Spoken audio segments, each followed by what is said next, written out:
Il y avait un riche marchand qui avait 4 femmes. Il aimait la 4e femme et l'ornait de robes extravagantes et la traitait avec délicatesse. Il prit grand soin d'elle et ne lui donna rien d'autre que le meilleur. Il a aussi beaucoup aimé sa 3e femme. Il était fier d'elle et a toujours voulu la montrer à ses amis. Cependant, le commerçant a toujours eu très peur qu'elle s'enfuit un jour avec d'autres hommes. Le marchand a aussi aimé sa 2e femme. Elle était très attentionnée, toujours patiente et sa confidente. Chaque fois que le marchand faisait face à des problèmes, il se tournait toujours vers sa 2e femme et elle l'aidait toujours à s'en sortir et à traverser les moments difficiles.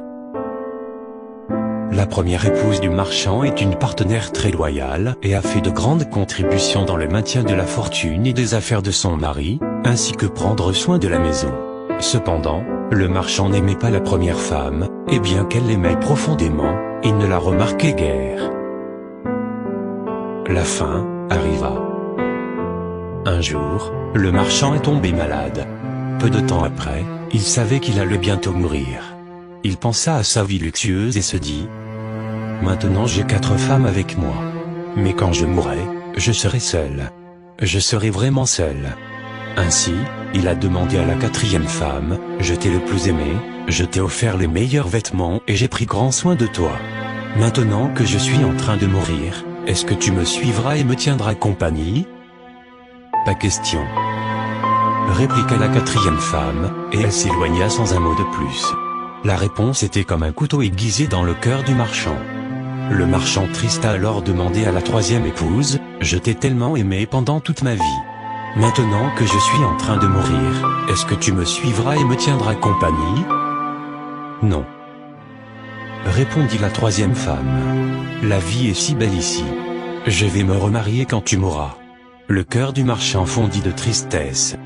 Il a ensuite demandé à la 2e femme: je me suis toujours tourné vers toi pour obtenir de l'aide et tu m'as toujours aidé.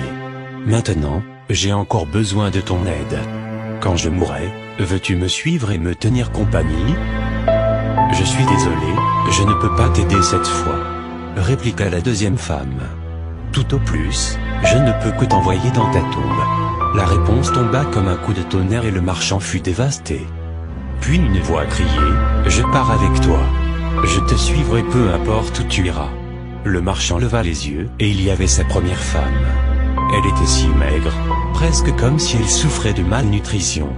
Très affligé, le marchand dit: j'aurais dû prendre bien soin de toi pendant que j'avais la possibilité. Chaque homme et chaque femme a 4 épouses ou maris. Que signifient ces femmes? La 4e femme. La 4e femme est notre corps. Nous aimons tellement notre corps. Nous prenons soin de lui, nous mettons des vêtements et des chaussures. Nous donnons de la nourriture à celui-ci. Nous en prenons soin comme la 4e épouse de cette histoire. Mais malheureusement, à la fin de notre vie, le corps ne peut pas nous suivre dans l'autre monde. La 3e femme. Notre 3e épouse. Nos possessions, statut et richesses. Quand nous mourrons, ils vont tous aux autres. La seconde femme. La 2e épouse est notre famille et nos amis.